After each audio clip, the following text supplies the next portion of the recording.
What's up mga ka-recap? Kung gusto nyo ang mga ganitong content about time travel and sci-fi, huwag kalimutang mag-subscribe at i-like ang video na ito upang magganahan ako sa pag-upload ng mga bagong videos at sabay-sabay tayo mag-enjoy. Halika, simulan na natin! Si Chris Nielsen, isang doktor mula sa US, ay tumutulong sa isang nasugatang babae sa kalsada isang araw nang siya ay mabangga at madurog ng isang kotse. Agad siyang dinala sa ospital, ngunit huli na ang lahat at idineklara siyang patay. Lumabas ang kanyang kaluluwa mula sa kanyang katawan, ngunit hindi pa niya alam na natakos na ang kanyang buhay sa mundo. Pagkaraan, nakarating siya sa kanilang bahay at natagpuan ang kanyang asawa na umiiyak. Sinubukan niyang tanungin ito kung ano ang nangyari, ngunit kakaiba, hindi siya nito sinasagot. Doon lamang tuluyang napagtanto ni Chris na isa na lamang siyang espiritu. Matapos tanggapin ang kanyang kamatayan, sa mismong susunod na segundo ay nagising siya sa langit. Puno ito ng makukulay na bulaklak, maririking na kabundukan at mababait na taong tulad niya, kaya't namangha siya sa ganda ng lugar. Ilang araw ang lumipas, namatay rin ang kanyang asawa at bahagyang natuwa si Chris dahil inisip niyang muli silang magkikita. Ngunit napunta pala ito sa impyerno dahil sa isang pagkakamaling nagawa nito noong nabubuhay pa. Desperadong maibalik ang kanyang minamahal na asawa, humingi si Chris ng tulong sa pinakamatalinong tao sa langit at naglakbay patungong impyerno. Pagdating doon, natuklasan niya kung bakit nga ba tinatawag itong impyerno. Puno ito ng nagliliyab na mga lumubog na barko, mga kaluluwang nakabaon ng katawan sa lupa, at malulungkot na silid na walang kahit katiting na kaligayahan. Kinilabutan si Chris. Mayroon lamang siyang 3 minuto upang mahanap ang kanyang asawa, kung hindi ay habang buhay na rin siyang maiipit sa malungkot na lugar na iyon. Pagkatapos nito, ibinabalik tayo ng kwento ilang dekada sa nakaraan noong buhay pa si Chris. Isang araw, habang nagbabakasyon sa Switzerland, nakilala niya ang isang pintor na nagngangalang Annie Collins nang aksidenteng magbangjaan ang kanilang mga bangka. Agad silang nagkasundo at ang pagkikitang iyon ay nauwi sa kasal. Nagkaroon sila ng 2 anak, sina Ian at Marie, at namuhay ang buong pamilya ng masaya at maganda. Lumundag ang kwento makalipas ang 17 years, mas lalo pang tumibay ang samahan ng pamilya at tila hindi ito matitinag. Isang araw, makikita silang naglalaro sa hardin, walang bakas ng lungkot o pagkabalisa. Ngunit gaya ng sabi nila, lahat ng magagandang bagay ay may katapusan. Isang araw na puno ng trahedya, habang papunta ang mga anak sa kolehiyo, na aksidente sila at pumanaw. Lumipas pa ang 4 na taon at sa wakas ay natutong tanggapin ni Chris at ng kanyang asawa ang kanilang pagkawala. Sa kasamaang palad, may iba pang plano ang Diyos para sa pamilya. Isang araw, nasaksihan ni Chris ang isang banggaan sa loob ng isang tunnel. Maraming sasakyan ang nagkabanggaan na nag-iwan ng maraming patay at ilan na malubhang nasugatan. Bilang isang doktor, hindi niya kayang pabayaan ng mga taong naghihirap, kaya't dali-dali siyang tumulong sa isang babae na iipit ng baliktad sa kanyang sasakyan. Sa kasamaang palad, habang tinutulungan niya ito, may isa pang sasakyang bumangga sa kanya. Pagkalabas ng kanyang kaluluwa sa kanyang katawan, may isang hindi kilalang boses na kumausap sa kanya at sinamahan siya. Akala ni Chris ay ang doktor na gumagamot sa kanya ang may-ari ng boses, ngunit sa katotohanan ay idineklara na siyang patay sa ospital. Bumisita siya sa kanilang bahay kung saan napansin siya ng kanilang aso at nagsimulang tumahog. Ngunit hindi siya makita ng kanyang biyudang asawa na si Annie at iba pang nagluluksa. Ipinaalam sa kanya ng hindi nakikitang tao na patay na siya, ngunit tumanggi si Chris na maniwala. Upang mapatunayan na nagsasabi siya ng totoo, bahagyang nagpakita ang lalaki at sinabing makikita lamang siya ng buo kapag tuluyang nang tinanggap ni Chris ang kanyang kamatayan. Makalipas ang ilang sandali, tinignan ni Chris ang kanilang lumang litrato ng pamilya. Naalala niya ang panahon na nagkasakit ng malubha ang kanilang aso na si Katie at kinailangan nilang ipatulog upang hindi na maghirap. Naalala rin niya ang pagkakataong nag-jogging sila ng kanyang anak na si Ian sa gubat. Doon niya sinabi sa anak na ililipat ito sa ibang paaralan. Pagkatapos, ipinakita ang libing ni Chris, kung saan unti-unti na niyang tinatanggap na siya ay patay na. Sa simbahan, muli niyang sinubukang kausapin si Annie, ngunit nabigo. Gayunpaman, nakararamdam siya ng kakaibang presensya kapag malapit siya. Sa kanilang bahay, napansin ni Chris ang painting na ginawa ni Annie para sa kanilang anibersaryo ng kasal, na siya ring araw ng kanyang kamatayan. Ipinapakita ang painting ng isang tanawin ng kabundukan kung saan nila balak manirahan pagdating ng kanilang pagreretiro. Sa kanilang silid, pinanood ni Chris si Annie na nagsusulat sa isang journal upang makapangkalahatan sa pagpapanaw ni Chris, ngunit hindi ito nakatulong sa labis na nagdadalamhating si Annie. Naawa siya sa kanya at nagpasisyang ipaalam na naroon pa rin siya. Hinawakan niya ang kamay ni Annie at ginabayan ng panulat upang magsulat ng mensaheng, "Ako ito, si Chris, umi-exist pa rin ako." Ngunit sa halip na maaliw, nagpanik si Annie at naatake ng matinding anxiety. Isang araw, pumunta ang malungkot na Annie sa sementeryo upang dalawin ang libing ng kanyang asawa. Nang makita ni Chris ang kanyang paghihirap, yinakap niya ito mula sa likod, ngunit lalo lamang siyang napaiyak. Pakiramdam ni Annie na babaliw siya dahil nakararana siya ng mga bagay na tila hindi totoo. Dahil dito, napagtanto ni Chris na mas lalo lamang siyang masasaktan kung mananatili siya, kaya't nagpasisyang magpatuloy. Sa mismong susunod na segundo, nagising siya sa langit na siya mismong ang lumikha sa pamamagitan ng kanyang imahinasyon. Ang paligid ay isang kabundukan na kahawig ng painting ng kanyang asawa, ang lugar kung saan nila nais magretiro. Kasama rin sa kanyang langit ang bata at malusog na Katie. Maya-maya, ang hindi nakikitang boses ay nagkaroon ng anyo at nabunyag na ito pala ay ang mas mabatang bersyon ni Albert Lewis, ang bating mentor ni Chris na namatay sa edad na 66. Masayang nakita ni Chris si Albert at tinuruan siya kung paano gamitin ang kanyang isip upang kontrolin ang paligid. Lumalabas na kaya niyang baguhin ang kanyang kapaligiran gamit ang kanyang isip. Dinala siya ni Albert sa bahay na iginuhit ni Annie sa kanyang painting. Doon, ipinakita niya ang isang kakaibang paraan. Gumawa siya ng butas sa pader at lumikha ng isang maganda at makatotohanang mundo. Samantala, sa mundo ng mga buhay, nagsimulang magpinta si Annie para pasayahin ang kanyang sarili. At tila isang himala, ang punong iginuhit niya ay lumalabas din sa langit ni Chris. Lumabas din ang isang batang bersyon ni Annie malapit sa puno.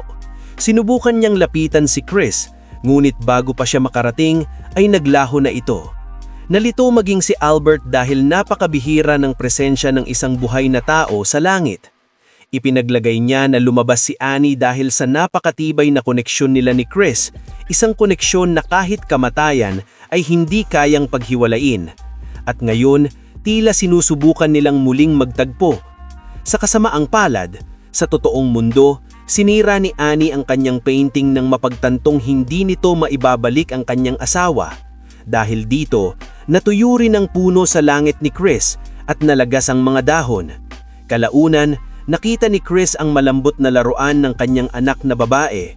Naalala niya ang panahon na nagkasakit siya ng malubha at kinailangan niyang manatili sa bahay upang turuan siya ng chess.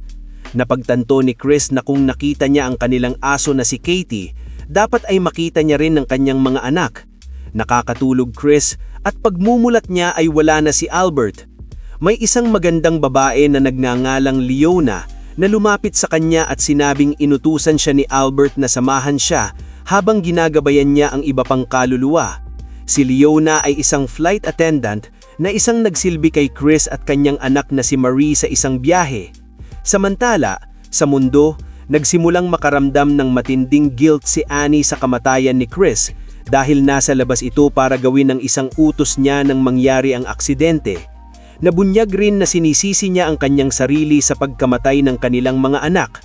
Pakiramdam niya na kung siya ang nagmamaneho sa mga ito, hindi sana sila namatay. Sa langit, dinala ni Leona si Chris sa isang lungsod na puno ng mga kaluluwang nagsasaya. Doon, pinanood nila ang ilang kaluluwa na muling isinilang bago sila sumakay sa isang bangka.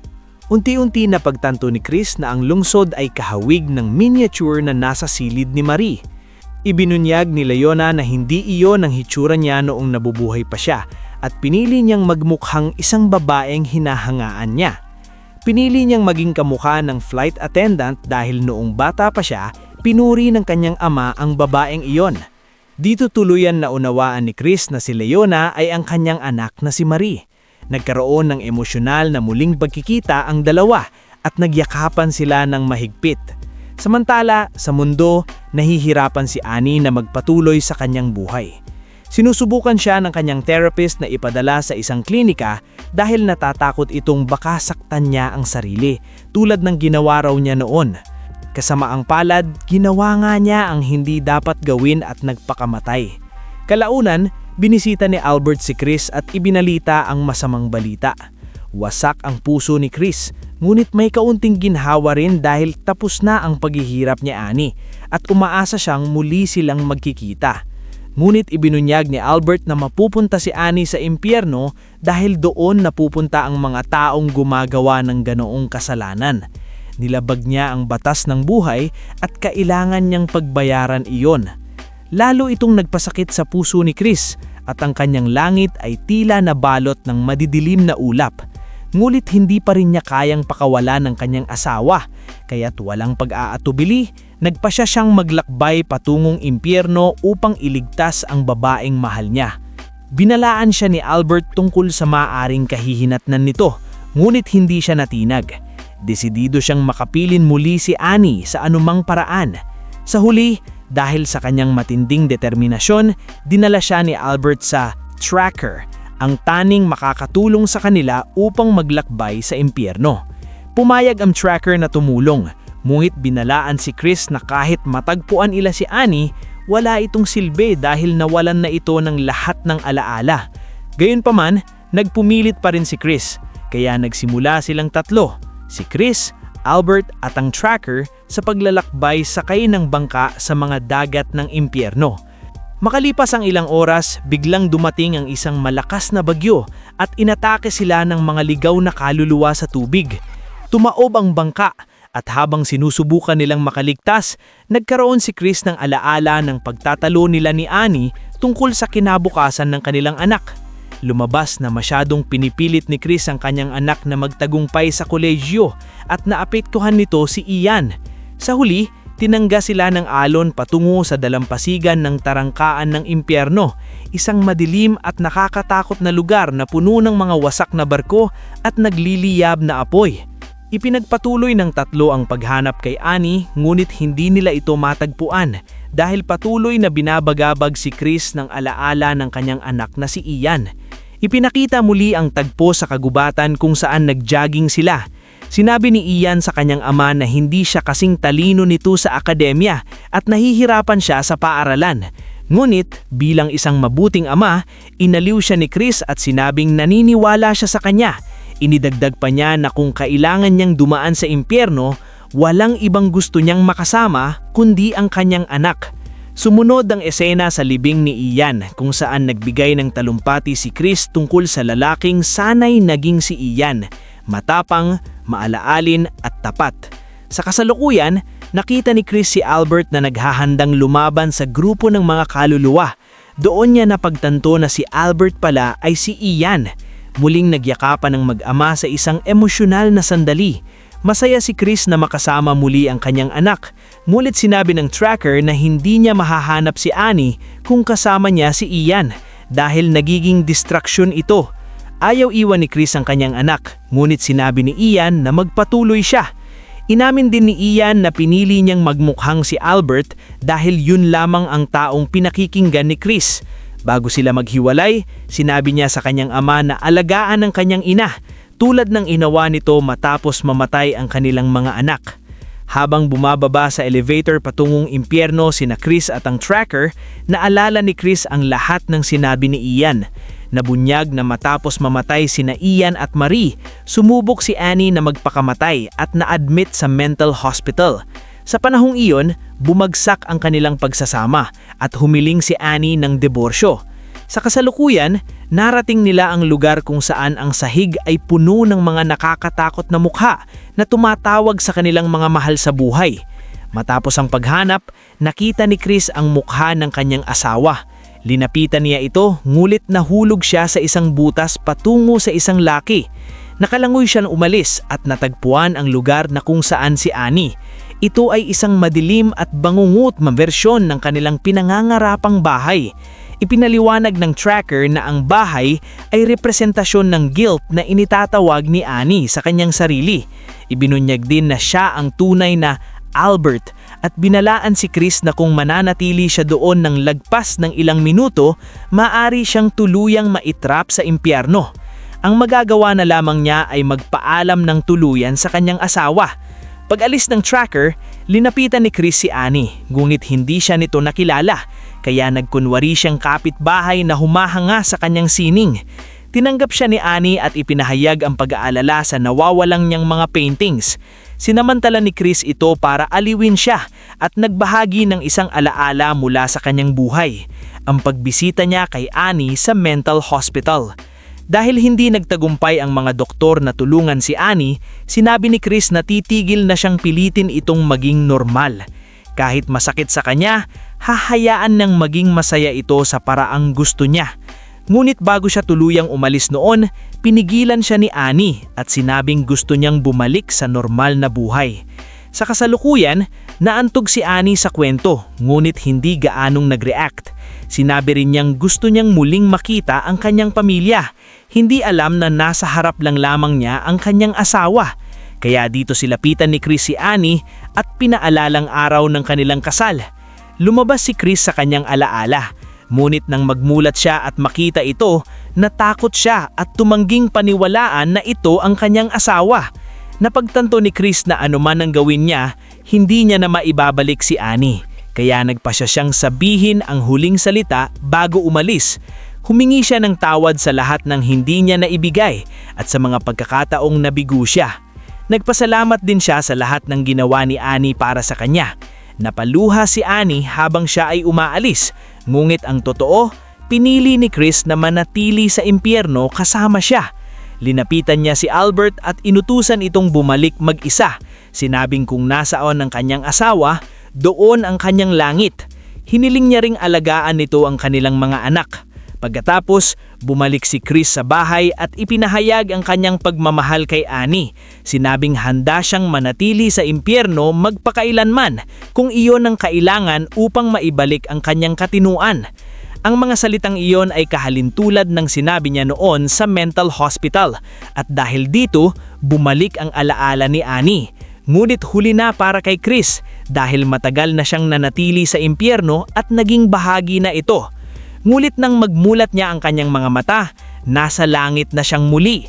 Lumalabas na para siyang napakabuti at napakadalisay para sa impyerno, kaya ibinalik siya sa langit. Naroon din si Annie, pati na ang kanilang mga anak. Nagtapos ang pelikula sa esenang nagbanggaan ang laroang bangka ng isang batang lalaki at ng isang batang lalaki, tulad ng unang pagkikita nila ni Chris at Annie sa Switzerland. Mag-subscribe para sa mas marami pang ganitong videos, i-on ang notifications at mag-like upang suportahan ang channel. Maraming salamat sa panonood. Sana nag-enjoy kayo mga karikap. Anong masasabi niyo sa movie natin ngayon? Mag-iwan ng komento sa baba. At huwag kalimutang mag-subscribe sa ating channel para sa mga new updates at uploads. Kita-kits sa susunod na kwento. Salamat at mag-iingat tayong lahat.